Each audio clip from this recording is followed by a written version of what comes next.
श्रोताओं नमस्कार। आप सभी का इस विशेष कार्यक्रम में स्वागत है और आज हमारे साथ स्टूडियो में है डॉक्टर रमन किशोर। आप एमडी की शिक्षा एम्स पटना से ली है। आप फैमिली फिजिशियन हैं। आपको नाम से ज़्यादा लोग गांव के डॉक्टर के रूप में जानते हैं। आप पिछले 5 वर्षों से जो रविवार और अवकाश के दिन हैं उन दिनों में विभिन्न सुदूर गाँव में जाकर जो स्वास्थ्य कैंप लगाते हैं, उस कैंप में जो भी लोग आते हैं उनकी मुफ्त में जांच करते हैं, मुफ्त में दवा आप बिल्कुल अपने खर्चे पर करते हैं। आपने अब तक 233 कैंप, इस प्रकार के कैंप लगाकर लोगों को सेवाएं दे चुके हैं स्वास्थ्य क्षेत्र में। डॉक्टर साहब, आपका हमारे स्टूडियो में सबसे पहले तो स्वागत है। सभी श्रोताओं को मेरा नमस्कार। डॉक्टर साहब, स्वास्थ्य का जो क्षेत्र है, खासकर सुदूर गांव में एक बड़ी समस्या है। लोगों का उन तक स्वास्थ्य जो सेवा है उन तक पहुंच की बात करें तो थोड़ा सा कम है। इस विषय पर आज हम लोग बातचीत करेंगे। तो सबसे पहले हम आपसे जानना चाहेंगे कि ग्रामीण क्षेत्र में चिकित्सा की जो सबसे बड़ी चुनौती क्या आप देखते हैं? हाँ, इस चीज़ को थोड़ा सा हम विस्तार से जानते हैं। जो स्वास्थ्य सुविधाएं प्रदान की जाती है वो 2 तरह का होता है। एक होता है फैसिलिटी बेस्ड, जैसे हमने हॉस्पिटल बनाया, वहाँ पे बहुत सारी फैसिलिटीज़ हैं, सुपर स्पेशलिस्ट डॉक्टर हैं और वहाँ पे मरीज आते हैं और वहाँ पे स्वास्थ्य सुविधा उनको प्रदान किया जाता है। दूसरा जो होता है वो कम्युनिटी बेस्ड होता है, जो गांव है वहाँ जा करके और वहाँ पर स्वास्थ्य सुविधा प्रदान करना। तो ये जो ग्रामीण स्वास्थ्य सेवा है ये गांव में जा करके प्रदान करते हैं, वो स्वास्थ्य सुविधा है। और जैसा आपने बताया कि हम लोग फैसिलिटी बेस्ड हेल्थ केयर पर तो काम कर रहे हैं, हॉस्पिटल बना रहे हैं, लेकिन अभी भी जो गांव पर आधारित जो हमारा स्वास्थ्य सुविधा है उसमें बहुत काम नहीं हो पाया है और इसमें काम करने का और भी ज़रूरत है। और जो जहाँ तक हम समस्या जो है, इसमें चुनौतियाँ जो हैं उसकी बात करें तो इसमें सबसे बड़ी चुनौती है कि गाँवों तक पहुँचना। जो जनरली जो डॉक्टर्स होते हैं वो शहरों में सेटल होते हैं, शहरों में रहना चाहिए। गांव बहुत कम लोग पहुंच पाते हैं, बहुत कम लोग हैं वहाँ काम करने के लिए। हमारा जो गांव का जो स्वास्थ्य सुविधा है अभी भी मेनली जो है आशा, एएनएम उस पे आधारित है, वही लोग वहाँ जा कर के काम करते हैं। और हमारा जो सब सेंटर है वहाँ पे एएनएम होती है और पीएससी है, वहाँ पर डॉक्टर्स होते हैं। लेकिन बहुत सारी समस्या है। पहली जो समस्या वहाँ तक पहुँचना, डॉक्टर्स का पहुँचना। दूसरी जो समस्या है लोगों में जागरूकता की कमी है। गांव में जनरली जो गांव का जो स्वास्थ्य सुविधा है वो जो वहाँ के जो लोकल जो प्रैक्टिशनर हैं जिन्होंने ट्रेनिंग नहीं लिया है उनके भरोसे है, और वो इसलिए है कि वो इजीली अवेलेबल हो जाते हैं, लोगों के पहुंच में है वो। तो घर में किसी को इमरजेंसी का कंडीशन आया या कुछ हेल्थ रिलेटेड इश्यूज हुए तो वो जनरली दवा दुकान पे जाते हैं या फिर वो जो गांव में जो अनस्किल्ड हैं वहाँ लोग जाते हैं, उनसे इलाज करवाते हैं। वहाँ उसमें सबसे बड़ी खामियां हैं कि वो लोग जो होते हैं वो सिम्टोमेटिक ट्रीटमेंट करते हैं। जो दिक्कत है, जैसे पेट दर्द है तो वो पेट दर्द की दवा देते हैं। उनको ये नहीं पता है कि पेट दर्द का क्या क्या कारण हो सकता है, तो वो कारण को रूल आउट नहीं करते हैं, वो कारण का इलाज नहीं करते हैं। सिम्टोमेटिक सर दर्द है, सर दर्द की दवा दिया जाता है। तो इस तरह से क्या होता है कि कोई भी बीमारी है वो सिम्टम हम दवा देते हैं, फिर कुछ दिन के बाद वो सिम्टम फिर से आता है, फिर से वो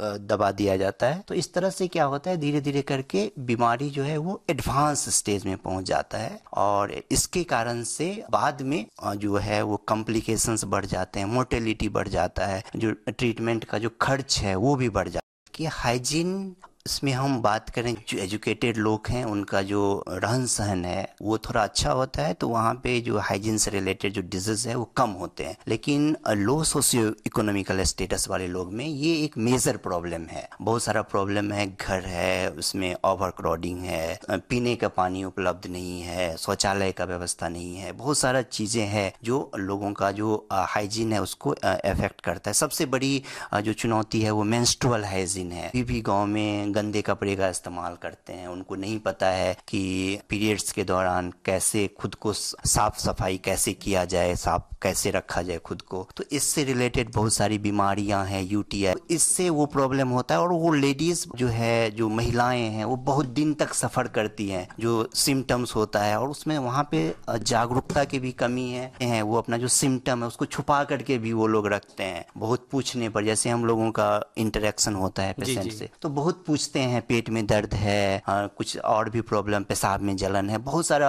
क्वेश्चन पूछने पे वो बताती है कि इस तरह का भी दिक्कत है, तब उनका इलाज शुरू हो पाता है। तो ये भी एक चैलेंजेस है। इस पे भी यदि मेंस्ट्रुअल हाइजीन पे यदि हम काम करें तो हम स्वास्थ्य सुविधाओं को और जो आउटपुट है वो उसको बेहतर कर सकते हैं। स्वास्थ्य संबंधित शिक्षा पर भी थोड़ा सा ध्यान देने की जरूरत है, यहाँ गाँव में खासकर है। जी हाँ, अवेयरनेस की बात करें तो ये अवेयरनेस बहुत जरूरी है। जितना इलाज जरूरी है, हमारा जो हेल्थ केयर सिस्टम है मेनली ट्रीटमेंट पे फोकस्ड है, लेकिन अवेयरनेस ही भी उतना जरूरी है। अब जैसे हम एग्जांपल बात करते हैं, हम एक कॉमन डिजीज हाइपरटेंशन की, हाई ब्लड प्रेशर की, तो यदि आप 30 साल से ज्यादा का कोई भी व्यक्ति है तो उनका नियमित जांच होना चाहिए ब्लड प्रेशर का। अब गांव में जो लोग हैं वो अवेयर नहीं है तो वो जांच नहीं करवाते हैं। तो यदि गांव में पहुंच करके और कोई आदमी इसका जांच करे तो जो प्री हाइपरटेंसिव स्टेज है, हाइपरटेंशन से पहले के स्टेज में, उसमें यदि पता लग जाए कि हाँ ये अब हाइपरटेंशन का मरीज होने वाले हैं, तो सिर्फ जीवन शैली में बदलाव करके, खान पान में बदलाव करके उस बीमारी को वहीं रोका जा सकता है। जो हाई ब्लड प्रेशर का मरीज होने से रोका जा सकता है। उससे आगे की बात करें, यदि बीमारी हो गया है तो उनको अवेयर करके और यदि वो नियमित दवा का सेवन करें। गांव में सबसे बड़ा ये चैलेंजेस है, जो ये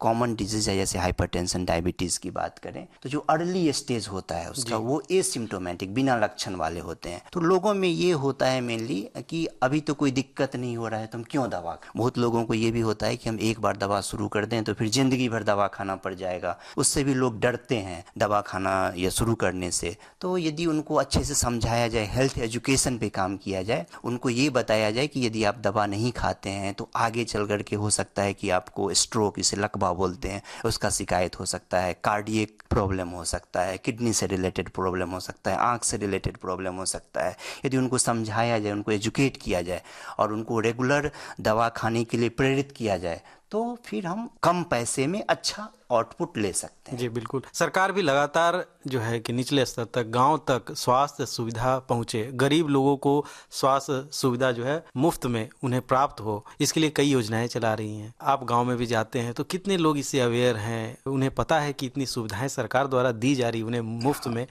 लेकिन वो उसका फायदा नहीं उठा पा रहे हैं। हाँ, आपने बिल्कुल सही कहा। बहुत सारी योजनाएं हैं सरकार जो चला रही है गाँवों के लिए, लेकिन जो लोग हैं वो अवेयर नहीं है। अब जैसे सबसे हम जो अच्छा उदाहरण दे सकते हैं, आयुष्मान भारत जी। उसमें क्या है कि गरीबों को 5 लाख तक का जो फ्री इलाज है वो किया जाता है। तो इसमें हमने देखा है, मैक्सिमम लोगों को देखा है, उनके पास कार्ड होते हैं आयुष्मान कार्ड के, लेकिन उनको पता नहीं है कि हम इसका यूज कैसे करें। तो जो गंभीर बीमारी से ग्रसित हैं, जिनको एडमिट होने का या ऑपरेशन का कुछ जरूरत है, उनके पास कार्ड रहते हुए भी वो उसका फायदा नहीं उठा पा रहे हैं। दूसरी बात हम बात करें, अभी एक योजना है जिसे हम बोलते हैं जन औषधि।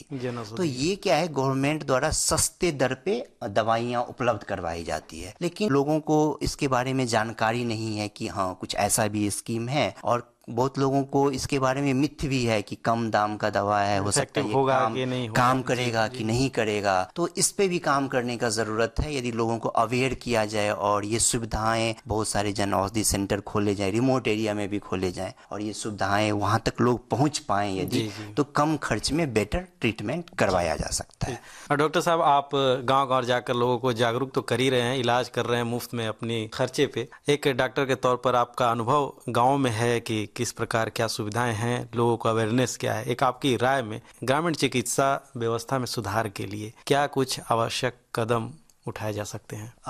जहाँ तक मेरा 200 से प्लस गाँव को अभी तक विजिट कर चुका हूँ, बिहार का लगभग 35,000 लोगों से इंटरेक्ट किया हूँ, इसका इलाज किया हूँ। अभी भी बहुत सारा सुधार का अवसर है। मैंने पहले ही बोला कि हाँ, अभी तक भी हम लोग जो फैसिलिटी बेस्ड ट्रीटमेंट है, हॉस्पिटल बेस्ड ट्रीटमेंट है, उस पे हम डिपेंडेंट हैं। लेकिन उसका सबसे बड़ा ड्रॉबैक है कि हॉस्पिटल में हम इलाज तभी ही कर सकते हैं जब लोग आएंगे, और लोग तभी आते हैं जब तक उनको कोई सीरियस प्रॉब्लम नहीं हो जाए। मैन पावर को बढ़ाया जाए, जो इंफ्रास्ट्रक्चर है उस पे काम किया जाए, तो ज़्यादा से ज़्यादा यदि डॉक्टर्स तैयार किए जाएँ। अभी इस दिशा में काम हो भी रहा है कि अभी बहुत सारे MBBS MBBS का जो है सीट बढ़ाया गया है। तो यदि क्वालिटी को मेंटेन रखते ज्यादा संख्या में डॉक्टर्स बन के आते हैं तो निश्चित तौर पे ग्रामीण स्वास्थ्य सुविधाओं को में और भी बेहतर किया जा सकता है। और जैसा कि मैंने बताया कि अवेयरनेस पे काम करके approachable health care, affordable health care पे हम यदि काम करें तो फिर हम गाँव की जो स्वास्थ्य सुविधा, हमारा जो आबादी है मोर देन 65% जो हमारे देश की आबादी है गाँव में बसती है। जी।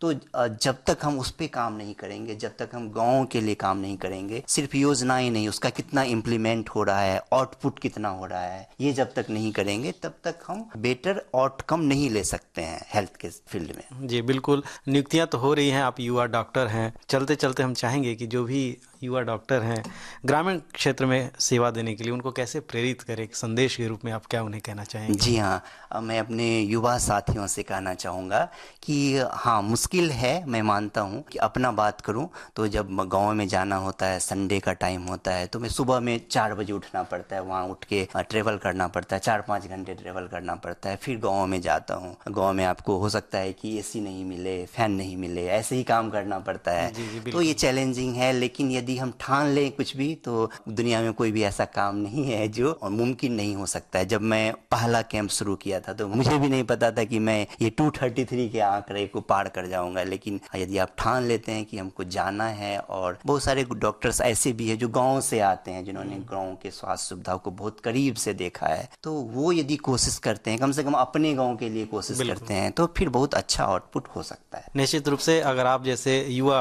नौजवान डॉक्टर अपने गांव के क्षेत्रों में जाकर इस तरह से इलाज करेंगे, सेवा करेंगे, आप तो खैर मुफ्त सेवा करते हैं और इलाज करते हैं, उन्हें दवा भी देते हैं, तो निश्चित रूप से आगे आने वाले समय में हमारे गांव का भी जो स्वास्थ्य जो क्षेत्र है, सेक्टर है, ये काफ़ी मजबूत होगा और जो भी गांव के ग्रामीण लोग हैं स्वस्थ रहेंगे। डॉक्टर साहब, आप समय निकाल कर हमारे स्टूडियो में आए, इसके लिए आपका बहुत बहुत धन्यवाद। ग्रामीण क्षेत्रों में चिकित्सा की चुनौतियां, इस विषय पर अभी आपने डॉक्टर रमन किशोर से धर्मेंद्र राठौर की बातचीत सुनी।